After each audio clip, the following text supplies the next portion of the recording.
सात संगत जी, प्यार से कहना ध्यान निरंकार जी। ये मन के भाव इस निराकार से ये गहरा नाता, जो भी संदेश भी मिला वो रूहानियत से भरा जीवन में उतर जाए तो कैसे ये जीवन तब्दील हो सकता है। एक और भी अनुभव अभी सभी ने किया कि चाहे सत्संग के दौरान इधर से महात्मा कुछ कह रहे और पास ही कोई ग्राउंड में शायद क्रिकेट का मैच, और कैसे वो आवाज़ उनके माइक की भी हम तक आ रही, तो इसमें एक भाव कि वो कान तक तो सत्संग के अलावा और भी आवाज़ पड़ रही थी, पर भक्तों ने ध्यान किस पे फोकस रखा, अपना एक मन को केंद्रित कहाँ किया कि जो कोई क्षण भंगुर, कोई थोड़े समय में एक एंटरटेनमेंट की तरह की इन्फॉर्मेशन या फिर सत्संग में दिया गया वो संदेश कि कैसे अपने जीवन को हम जीते जी भी और श्वास खत्म होने के बाद भी एक मुक्ति की जो बात होती है उस पे एक आधारित जीवन की जब जब ये परमात्मा के दर्शन करके इसके एहसास में रहते हैं तो जीते जी भी जीवन सुहाना है। और आगे भी एक परलोक की जो बात होती है कि उसके मोक्ष मुक्ति के भी हकदार बन जाते हैं। तो कैसे एक थोड़ी थोड़ी चीज़ों के पीछे जो आज है कल नहीं, ये बदलने वाली, और वहाँ परमात्मा जो हमेशा से एक जगह एक स्थिरता का प्रतीक, तो कैसे स्थिर जीवन को जहाँ जीना हर किसी के एक संभव है, और कैसे छोटी छोटी चीज़ें अगर अभी आ भी रही हैं तो इस परमात्मा पे ही ध्यान केंद्रित रखेंगे तो कब आके चली गई वो एक मन को फिर तड़प नहीं देती, एक मन में उथल पुथल नहीं होती। और ऐसे ही उथल पुथल या जीवन में कुछ चीज़ कभी कैसी है कभी कैसी है, उसका प्रभाव भक्त नहीं लेता। एक कहानी भी दासी के ध्यान में आ रही कि कैसे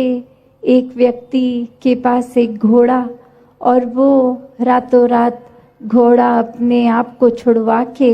स्टेबल से भाग गया, और फिर आसपास के ये पड़ोसी भी व्यक्ति को कहने लगे कि तुम तो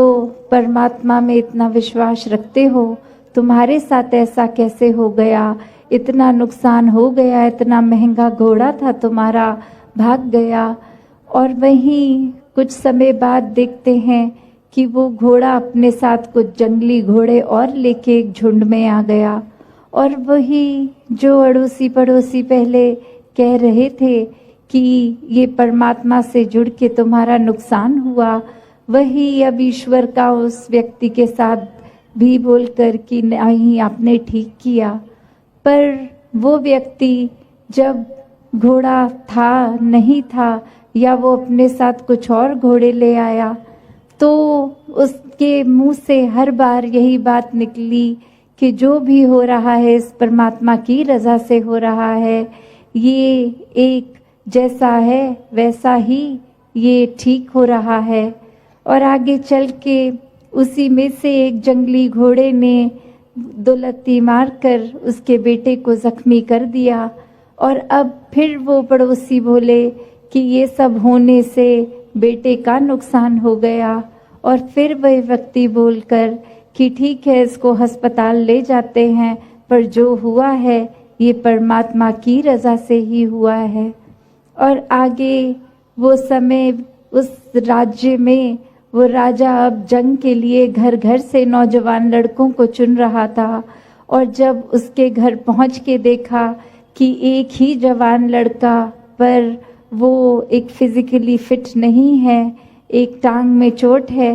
तो वो जंग में उसको साथ नहीं लेके जाते। और फिर वही एक दोस्त मित्र उस व्यक्ति के कहते कि ये घोड़े की चोट से इसका चोट लगना तो फायदेमंद हो गया, क्योंकि पता नहीं इस वॉर के बाद, ये जंग के बाद वापस सलामत आता भी कि नहीं। तो ये ठीक ही हुआ कि इसको चोट लग गई और ये नहीं जा पाया जंग में। और उस समय भी मनोस्थिति उस इंसान की यही कि ये भी हुआ है तो परमात्मा की इच्छा से, एक रज़ा में, एक भाड़े में रहकर हुआ है। तो इस कहानी से जो उस व्यक्ति के मन का भाव कि कैसे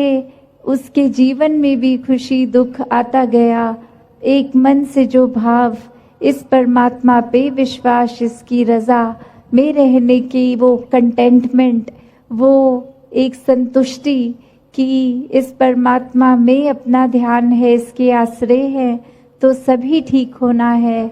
और वहाँ कोई दुनियावी रूप में अपनी निजी जीवन में भी हम लोग देखें तो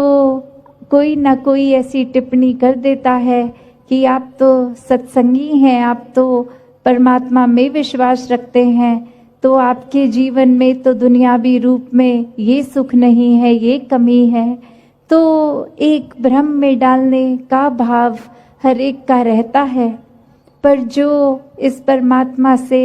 हर हाल में जुड़े हैं, एक मन का नाता इस परमात्मा से, ये प्रेमा भक्ति का नाता है, एक प्यार से, जैसे अभी जिक्र हो भी रहा था कि सौदेबाजी नहीं, एक प्योर, एक पावन प्यार इस परमात्मा से, जहाँ कोई इच्छा से नहीं, एक प्रेम से ही ये मन का लगाव, ये जुड़ाव।